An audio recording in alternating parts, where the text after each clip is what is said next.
नमस्कार दोस्तों, स्वागत करते हैं फिर से एक नई वीडियो में। बिहार विधान परिषद के द्वारा फिर से एक नया वैकेंसी जारी किया गया है, जिसका नाम है प्रतिवेदक। प्रतिवेदक यानी रिपोर्टर के लिए यहाँ पे वैकेंसी निकाली गई है। तो आइए आज की इस वीडियो में जानते हैं इसके लिए एलिजिबिलिटी क्राइटेरिया क्या रखी गई है, एज लिमिट क्या है, एज लिमिट क्या रखी गई है, साथ में इसके लिए कौन लोग आवेदन कर सकते हैं, क्या बाहर के उम्मीदवार इसके लिए आवेदन करने की योग्य है या फिर नहीं, सभी जानकारी हम आपको इस वीडियोज में बताएंगे। साथ में इसके लिए सिलेक्शन प्रोसेस कैसे रहने वाला है, कहाँ से सब्जेक्ट से सवाल पूछे जाएंगे, सिलेबस के बारे में भी जानकारी हम लोग इस वीडियोज में हासिल करेंगे। इसके अलावा भी काफ़ी सारी जानकारी है जो हम आपको इस वीडियोज के माध्यम से देने वाले हैं। मेरा नाम है पिंटू कुमार शर्मा, आप सभी देख रहे हैं टेक ज्ञान पिंटू यूट्यूब चैनल। इस प्रकार की सरकारी नौकरी से रिलेटेड वीडियोज के लिए चैनल को सब्सक्राइब कर लीजिए। चलिए वीडियो स्टार्ट करते हैं। तो अभी आप यहाँ पे देख सकते हैं कि बिहार विधान परिषद सचिवालय के तहत यहाँ पे वैकेंसी निकाली गई है, जो कि यहाँ पे जो वैकेंसी निकाला गया है, अब यहाँ पे विज्ञापन संख्या देखेंगे तो 01/2024 है। और साथ में इसके अप्लाई करने का जो डेट है उसके पहले यहाँ पे देखेंगे तो प्रतिवेदक के लिए यहाँ पे वैकेंसी निकाला गया है, यानी कि रिपोर्टर के लिए। और यहाँ पे लिंक भी दिया गया है कि इसी लिंक के माध्यम से आप यहाँ पे अप्लाई करेंगे। और एडवर्टीजमेंट नंबर तो मैंने आपको बता दिया। एप्लीकेशन की स्टार्टिंग डेट जो रखी गई है 10 जनवरी 2024, यानी आज 9 जनवरी है। कल आपका जो है आवेदन प्रक्रिया स्टार्ट हो जाएगा, ऑनलाइन आवेदन करना होगा। और यहाँ पे ऑनलाइन आवेदन भरने की अंतिम तिथि जो रखा गया है 30 जनवरी 2024 रखी गई है। और परीक्षा शुल्क भुगतान करने की अंतिम तिथि जो कि 30 जनवरी 2024 रखी गई है। अब इसके अलावा यहाँ पे बात करें तो यहाँ पे आपका वही जो कि इम्पोर्टेंट डेट्स दिया गया है। और इसके अलावा अब यहाँ पे देखेंगे तो पोस्ट के बारे में बताया गया है कि कौन से पोस्ट पर, मतलब कौन से उम्मीदवार कितने पोस्ट के लिए अप्लाई कर पाएंगे। ठीक है, तो यहाँ पे जो कि लेवल 9 का सैलरी आपका यहाँ पे रहने वाला है। इसके अलावा अगर बात करें इसमें तो अनारक्षित वर्ग यानी जनरल कैटेगरी के लिए 1 सीट है, और अनुसूचित जाति एससी के लिए 3 सीट, अनुसूचित जनजाति एसटी के लिए 1 भी सीट नहीं रखे गए हैं। अत्यंत पिछड़ा वर्ग के लिए 3 सीट है, पिछड़ा वर्ग के लिए 2 सीट है, और पिछड़े वर्ग की महिलाओं के लिए भी 0 सीट यहाँ पे है।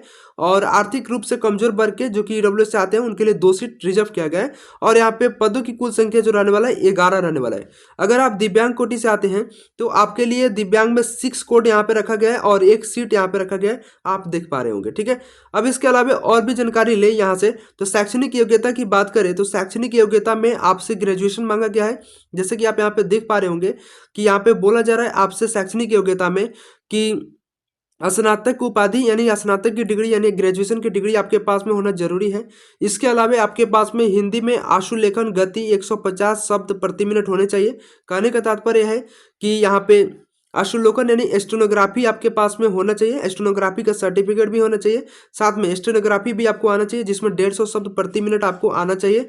हिंदी टक्कन यानी कि हिंदी का जो टाइपिंग है और अंग्रेजी का टाइपिंग, इनमें जो कि गति जो आपका होना चाहिए 35 शब्द प्रति मिनट की गति से आपको इसे देखना पड़ेगा। और यहाँ पे इसके अलावा आपको पास में कंप्यूटर का सर्टिफिकेट भी जरूरी मांगा गया है।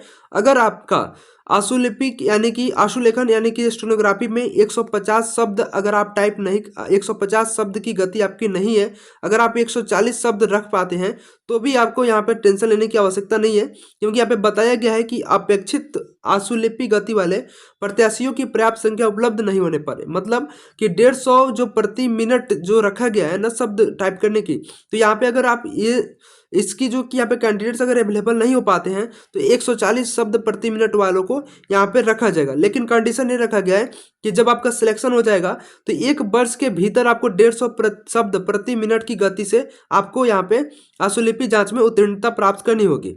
ठीक है, अब इसके अलावा आरक्षण की बात की जाए तो आरक्षण काफ़ी इंपॉर्टेंट हो जाता है यहाँ पे बिहार के स्टूडेंट्स के लिए, जो कि यहाँ पे बाहर के स्टूडेंट जो आएंगे यानी बाहर के जो उम्मीदवार है, जैसे बिहार से अदर स्टेट के उम्मीदवार भी आवेदन करने के एलिजिबल है।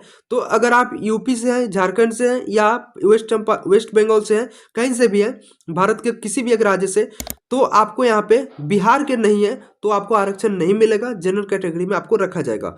अगर आप बिहार से हैं, बिहार के मूल निवासी हैं और बिहार का एड्रेस अगर आप फॉर्म भरते समय देते हैं तो आपको यहाँ पे आरक्षण मिल जाएगा। साफ साफ बताया गया है यहाँ पे 1 नंबर में देखेंगे, जाति के आधार पर आरक्षण का लाभ उन्हीं अभ्यर्थियों को मिलेगा जिनका अस्थायी निवास बिहार राज्य में है, अर्थात जो बिहार के मूल निवासी हैं।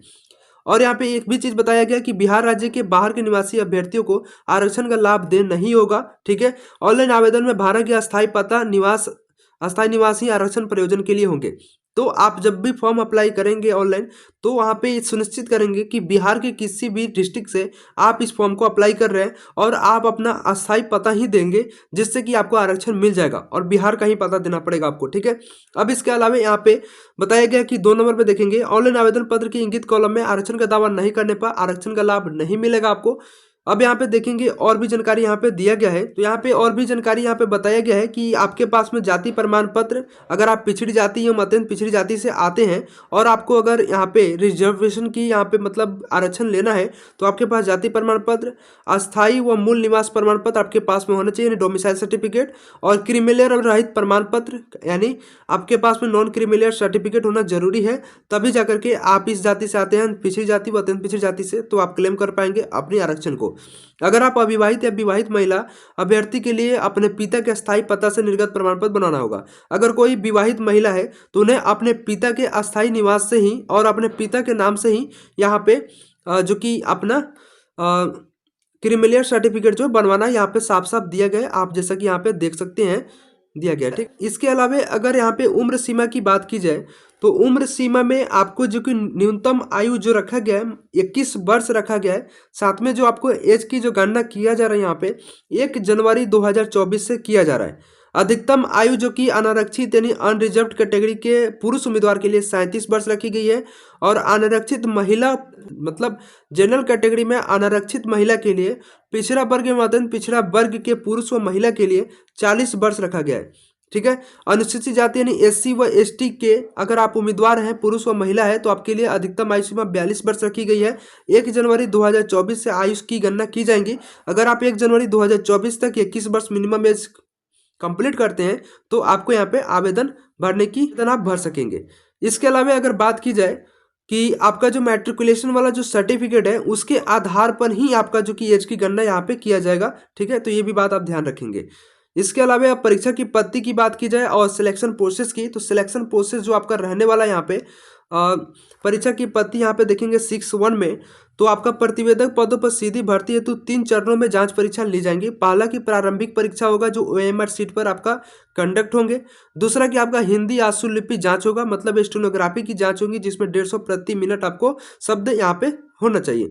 हिंदी एवं अंग्रेजी टंकन यानी कि कंप्यूटर आधारित आपका टेस्ट लिया जाएगा जिसमें आपका टाइपिंग भी होगा। साथ में MS ऑफिस वर्ड प्रोसेसिंग की जांच परीक्षा भी ली जाएंगी। थर्ड राउंड में आपका साक्षात्कार यानी इंटरव्यू लिया जाएगा। इंटरव्यू आपका 50 मार्क्स का रहने वाला है। प्रारंभिक परीक्षा में अगर आप यहाँ पे सफल हो जाते हैं तो आप आशुलिपि यानी स्टेनोग्राफी एग्जाम्स में जाएंगे, और जैसे स्टेनोग्राफी और उसके बाद में आपका हिंदी व इंग्लिश टाइपिंग होगा और इसके बाद में आपका साक्षात्कार लिया जाएगा। मेधा सूची जो आपका बनेगा यहाँ पे साफ साफ बताया गया है मेधा सूची के बारे में कि टंकन जांच परीक्षा में अर्हता प्राप्त अभ्यर्थियों से हिंदी आशुलिपि जांच परीक्षा एवं साक्षात्कार में प्राप्त अंकों के आधार पर मेधा सूची तैयार किया जाएगा। मतलब जो आपका टाइपिंग होगा साथ में जो स्टेनोग्राफी की जांच परीक्षा होंगी वह साक्षात्कार होगा, उसके आधार पर आपका यहाँ पे मेरिट तैयार की जाएंगी।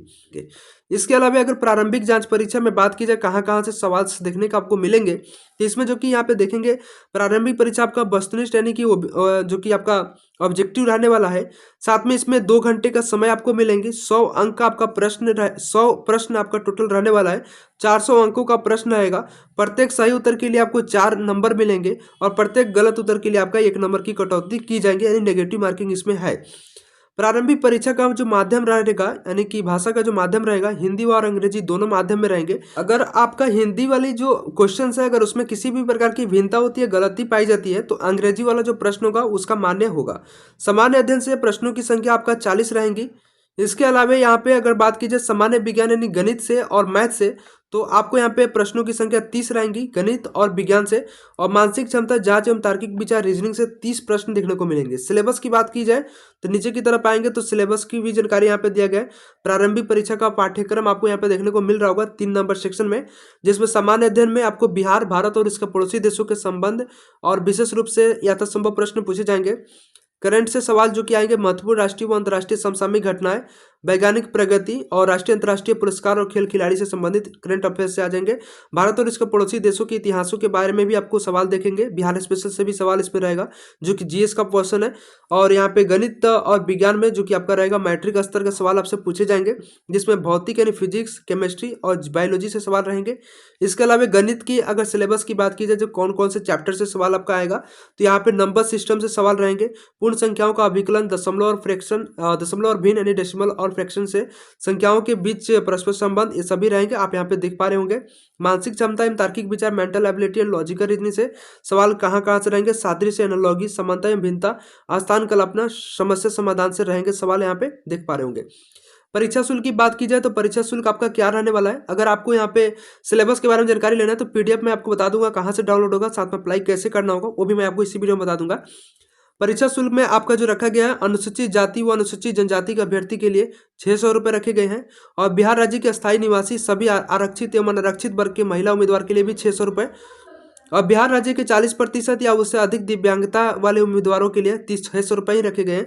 बिहार राज्य के अन्य कोटि जैसे जनरल, ओबीसी कैटेगरी है या अन्य स्टेट से अगर आप अप्लाई करना चाहते हैं तो 1200 रुपये आपके लिए आवेदन शुल्क रखा गया है। ऑनलाइन आपको भुगतान करना होगा। क्रेडिट कार्ड, डेबिट कार्ड व यूपीआई के माध्यम से व नेट बैंकिंग के माध्यम से आप पेमेंट कर सकेंगे। इसके अलावा देखिए इस फॉर्म में तो और भी जानकारी यहाँ पे उतना खास नहीं दिया गया है। और अप्लाई करने की जो प्रोसेस है कल से स्टार्ट हो जाएंगी, तो इसके ऊपर अलग से मैं आपको वीडियोस दूंगा जिसे देख करके आप अप्लाई करने के बारे में जान जाएंगे। फिलहाल इस वीडियो मैंने आपको बता दिया कि इस पोस्ट के लिए क्या क्या डिटेल्स में जानकारियाँ यहाँ पे साझा की गई है विभाग के द्वारा। चलिए अब जानते हैं कि किस तरह से आप इसके लिए अप्लाई करेंगे और भी जो जानकारी है वो कैसे आपको शॉर्ट फॉर्म में मिलेगा। इसके लिए आपको वीडियो के नीचे डिस्क्रिप्शन बॉक्स में एक लिंक दिया है, जिस पर आप क्लिक करते हैं तो आप डायरेक्टली इस पोस्ट पे आ जाते हैं। अब यहाँ पे आने के बाद में पेज को नीचे की तरफ स्क्रॉल डाउन करते हैं तो यहाँ पे सभी जानकारी बताई गई है, जैसे यहाँ पे इंपॉर्टेंट डेट से रिलेटेड और यहाँ पे एप्लीकेशन फीस से रिलेटेड और भी यहाँ पे एज लिमिट भी बताई गई है और कौन से कैटेगरी में कितनी पोस्ट है, एलिजिबिलिटी क्राइटेरिया है और अप्लाई कैसे करना है। और साथ में इंपॉर्टेंट लिंक्स का एक सेक्शन देखने को मिलेगा, यहाँ पे देख पा रहे होंगे। अप्लाई ऑनलाइन के सामने क्लिक करके लिंक है, आप इस पर क्लिक करेंगे कल के डेट में तो आपका अप्लाई स्टार्ट हो जाएगा। नोटिफिकेशन डाउनलोड करने के लिए क्लिक पर क्लिक करके आप नोटिफिकेशन को देख सकते हैं। तो इस तरह से जो कि आपको इस पोस्ट के बारे में मैंने आपको इस वीडियो में बताने की प्रयास किया है। उम्मीद करते हैं वीडियो को पसंद आएगा तो वीडियो को लाइक कर दीजिए। चैनल पर नए हैं तो चैनल को सब्सक्राइब कर लीजिए। मिलते हैं नेक्स्ट वीडियो में।